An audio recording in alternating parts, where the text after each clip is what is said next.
The Odyssey, attributed to the ancient Greek poet Homer, is an epic tale of the hero Odysseus and his long, adventurous journey home after the Trojan War.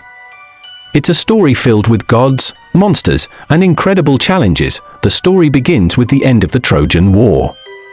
After 10 years of fighting, the Greeks finally defeat Troy through Odysseus' clever plan of the Trojan horse.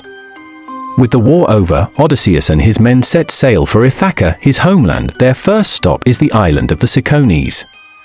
Odysseus and his men raid the island, but the Cicones gather reinforcements and attack, forcing Odysseus to flee with his ships. The journey continues to the land of the Lotus Eaters, where some of Odysseus' men eat the intoxicating lotus fruit, losing all desire to return home. Odysseus has to drag them back to the ships, and next, they encounter the Cyclops Polyphemus, a giant one-eyed monster. Trapped in his cave, Odysseus devises a plan to escape by blinding Polyphemus. As they flee, Polyphemus curses Odysseus, calling upon his father, Poseidon, to punish him. Odysseus then visits Aeolus, the god of winds, who gives him a bag containing all the winds, except the west wind that will blow him home.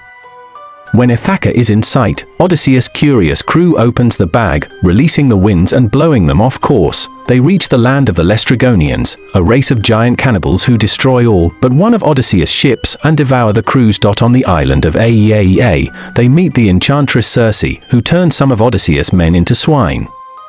With the help of the god Hermes, Odysseus resists Circe's magic, and she restores his men to human form.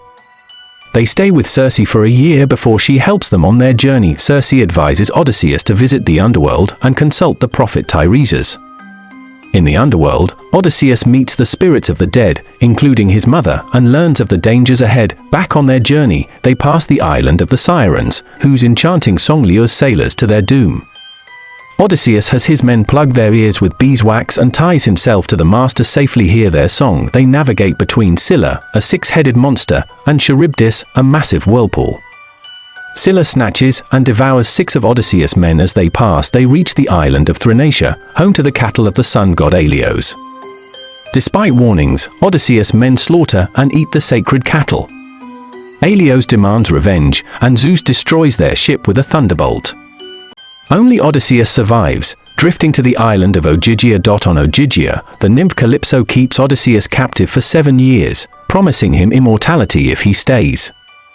Eventually, the gods intervene, and Calypso reluctantly lets him go. Odysseus builds a raft and sails to the island of the Phaeacians, who welcome him and listen to his tale.